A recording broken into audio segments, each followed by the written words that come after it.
안녕하세요 여러분, 하늘버스입니다. 오늘도 빠르면서 간단하게 뉴스를 분석하겠습니다. 오늘 영상 제목, 정부 내년 경제 올인 100조 부양책입니다.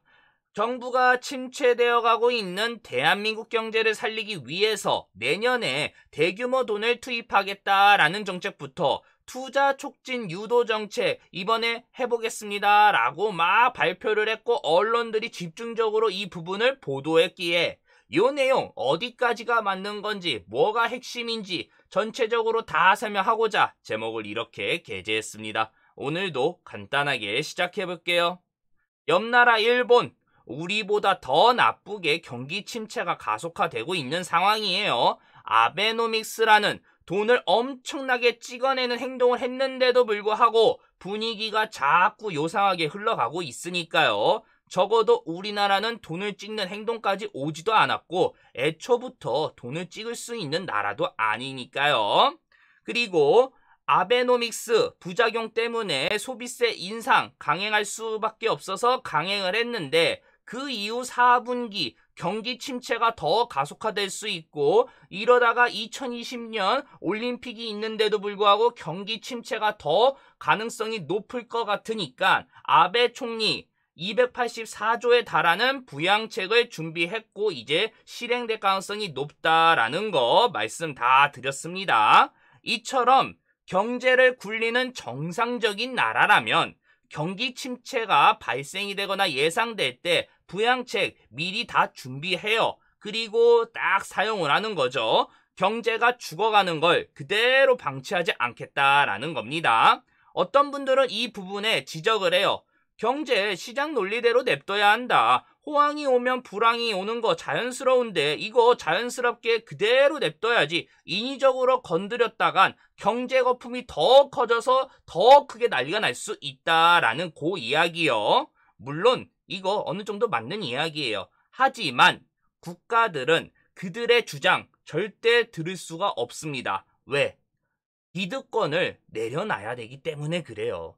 경제라는 엔진이 꺼지게 되면 그 과정에서 발생되는 다양한 부작용들, 기득권 세력들이 다 겪어요. 공산주의나 왕정이면 그나마 덜한데 민주주의 시스템에서 갑자기 경기가 너무 나빠져서 민심이 안 좋아요. 그리고 내년에 총선이에요. 그러면 집권 세력에 표 주겠습니까? 안 주겠습니까? 그러니 기득권은 사활을 다해서 경기 침체 막아낼 수밖에 없는 거예요. 또 경기 침체가 한번 시작되면 딱 1년, 2년 요거만 하고 끝나는 게 아니라 이게 언제까지 갈지도 모르는 거고 기본적으로 호황이나 경기가 괜찮은 것까지 계산을 해서 그만큼 오는 거기 때문에 더 길게 갈 수 있고 추후 경제 발전은 커녕 계속 바닥으로 내려갈 수도 있는 리스크가 있기 때문에 야 이거 막아야 된다라고 하면서 모든 나라들, 대부분 나라들이 항상 부양책으로 경기 침체를 막아내려고 그렇게 노력을 하는 겁니다.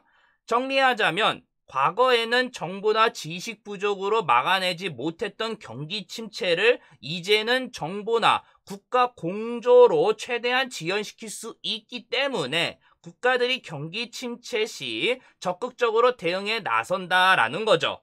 이 이야기를 그럼 왜 꺼냈냐? 우리나라 경기 침체가 끝나기 전까지 앞으로 계속 경기 부양책 볼 수밖에 없다라는 그 이야기를 말씀드리기 위해서예요.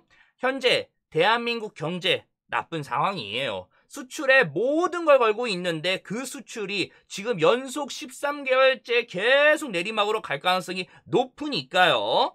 그러니 이제 중요한 포인트는 내년입니다. 왜? 기준을 전년동을 대비로 해서 자꾸 마이너스입니다. 대한민국 수출 계속 뒤로 가고 있습니다. 라고 막 이야기를 했기에 내년에도 수출이 마이너스로 전년동을 대비해서 기록을 해버리면 그때는 빼도 박도 못하고 야 대한민국 수출 이제는 완전히 내리막으로 갑니다. 라고 할 수밖에 없기 때문에 그래요. 다들 아시죠? 대한민국 수출 안 되면 어떻게 됩니까? 내수 와르르르 무너져서 경제 전체적으로 난리가 나요. 그러니 정부 이 구조 잘 알고 있어요.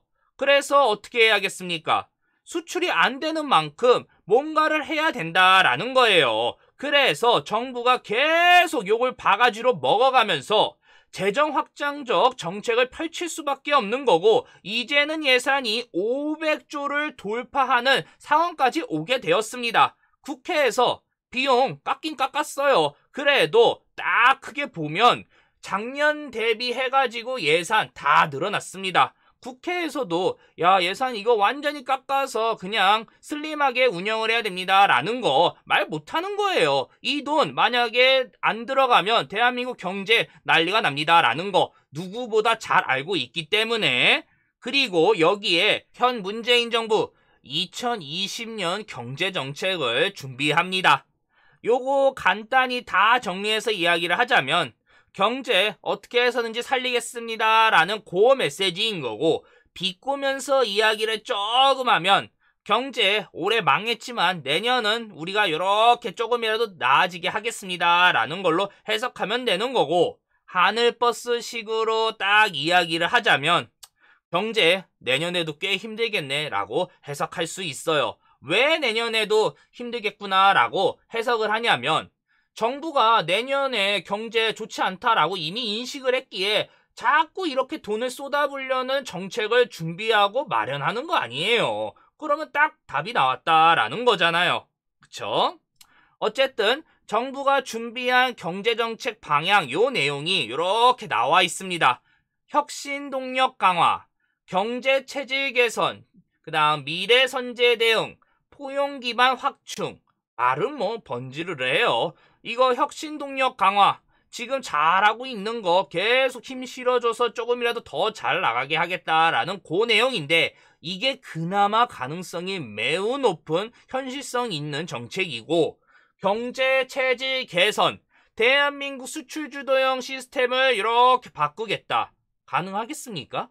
어려워요. 그게 계속 해봤는데 안 됩니다. 그래서 수출로 이렇게 계속 하고 있는 거예요, 대한민국이. 그래서 이거는 현실성이 거의 없는 이야기고, 포용 기반 확충, 이거는 그나마 가능성이 있습니다. 왜? 정부가 돈을 쏟아부어서 같이 이끌고 가려는 그런 퍼포먼스를 보여줄 거니까요. 그리고 미래 선제 대응, 이게 저출산이나 이런 부분을 이렇게 다시 올려서 조금이라도 좋아지게, 북한과 이런 분위기가 좋아지면 요거를 시너지 효과를 하면서 이렇게 하겠다라는 그런 내용인 건데, 이것도 현실성이 많이 떨어집니다. 저출산, 대한민국 정부가 몇십 조를 몇십 년 동안 그렇게 쏟아부었는데도 해결이 되겠습니까? 어렵지 않습니까?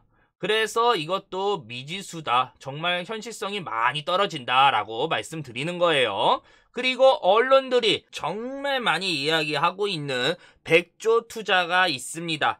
딱 보면 와, 대한민국 드디어 뭔가 좀 하네. 내년 총선도 있으니까 정부가 돈을 쫙 풀겠네. 일본도 1000조 예산안에 부양책으로 거의 300조 투입하면서 경제 살리려고 그렇게 노력을 하고 있는데, 우리나라도 이 정도는 투입을 해야지 한국 경제 살릴 수 있겠지. 요 생각 드실 수 있을 겁니다. 어떤 100조인지 기사 읽고 바로 판단할게요. 정부는 19일 문재인 대통령 주재로 확대 경제장관 회의를 열고 2020년 경제정책 방향을 확정해 발표했다라고 하고 있어요. 그리고 계속 이야기가 나오는 100조 원을 목표로 투자 사업을 발굴해 집행할 계획이라고 이야기를 하고 있죠. 그리고 밑에 이제 문 대통령님이 단 하나의 일자리라도 단 한 건의 투자라도 더 만들 수 있다면 정부는 뭐든 다 할 수 있는 각오로 열심히 해라 라고 이야기를 마무리를 하고 있습니다. 한마디로 돈을 더욱더 쏟아부어서 어떻게 해서든지 경제를 살리겠다라는 뉘앙스인 거죠. 그러면 100조 정말 어떻게 투자가 되냐? 이제 한번 봐야죠. 바로 100조 원 투자 조성 집행 계획 하면서 이렇게 딱 나와 있는데, 뭔가 이상함을 바로 눈치채셨을 겁니다. 민간이 왜 이렇게 바로 앞에 나와 있지? 정부가 100조 해가지고 막 설레발절레발 다 했는데? 설마 민간이랑 민자랑 공공기관 투자한 거를 마치 자기가 한 것처럼 이렇게 언론 포장을 한 건가? 맞습니다. 언론 포장을 한 거예요. 보면 민간이 이렇게 추진하는 사업도 들어간 거고, 민자 사업도 이렇게 낑겨는 거고 공공기관이 원래 투자하는 금액이 대략 40조에서 50조인데 여기에서 추가 알파로 해가지고 이렇게 낑겨서 나온 금액이 100조인 겁니다. 그러니 딱 봐도 포장은 요란하게 다 했는데 막상 뜯어보니 실속은 하나도 없다라는 거죠. 대한민국 경제에 살리려면 조금이나마 성장 궤도에 다시 올려놓으려면 미래 후손들에게는 정말 미안하지만 부채를 대규모로 발행해서 지금 계속 돈으로 투입해도 돌아갈까 말까 하는 그런 판국이에요. 공공기관, 민간 등 투자하는 금액을 마치 자신들이 하는 것처럼 포장 다 해놓고 이렇게 경제에 굴리겠습니다 라고 하는 거. 대한민국 경제 2020년 잘 나아가겠습니까? 답이 뻔할 수밖에 없다라는 거죠. 그러면 이번 이슈를 통해서 우리가 얻어낼 수 있는 핵심 무엇이겠습니까? 정부가 재정을 최대한 많이 편성해서 이번에 500조를 돌파한 상황이죠. 그렇기에 계속 목을 메고 있는 내년 경제 성장률은 그나마 올해보다 선방을 좀 해줄 거예요. 물론 대외적인 변수가 있으면 또 이야기 달라집니다만, 그러니 정부가 이번에 포장한 100조 투자 금액, 겉으로 봤을 때는 야, 경제 성장률 이렇게 더 올려주겠구나 라고 생각을 할 수 있지만 속을 뜯어보면 완전히 재탕 삼탕에 그친 정책들이기 때문에 여기에서 더 올리는 거는 어려울 거예요. 100조 투자 그 금액으로 말입니다. 이 말은 한국은행 내년 경제 성장률 어떻게 해서든지 끌어올리기 위해서 금리 또 내릴 수밖에 없게 되었다라는 거죠. 대한민국 정부가 경제대국이 아니기에 돈을 찍어내서 양적 완화를 하는 거는 말도 안 되는 내용이고, 지금 신용카드처럼 아예 돈을 미리 땡겨와서 마치 부양책 이렇게 크게 만들어야 되는데 이것도 겉으로는 이겁니다 라고 했지만 속 뜯어보면 정부 재정은 거의 없고 공공기관이나 나머지로 이렇게 채워놨으니까 요것도 안 한다. 그러면 남은 건 뭐겠어요? 한국은행을 통한 기준금리 내리는 것밖에 답이 없어요. 일본 부양책 보고 비스무리하게 숫자 채워서 만든 건지는 제가 정확하게 모르겠지만 이런 정책으로는 대한민국 경제 살아나기 힘들 겁니다. 정부 내년 경제 올인 100조 부양책 이 영상을 통해서 정부가 경제정책을 돌리기 위해서 자꾸 돈을 이렇게 만들어낸다라는 거 말씀을 드렸죠. 왜 이런 현상이 발생될 수밖에 없는 이유도요. 그래서 100조 부양책이 지금 언론을 통해서 나오기는 했는데 이거 막상 뜯어보니 결국은 속빈강정이다라는 거 말씀드렸고요. 여기까지 하겠습니다. 이 내용 괜찮다라고 생각되면 다들 아시죠? 구독, 좋아요 부탁드릴게요. 저는 웬만해서는 매일 업데이트를 하기 때문에 알람 버튼 눌러주셔야지 정보가 전달이 됩니다. 감사합니다.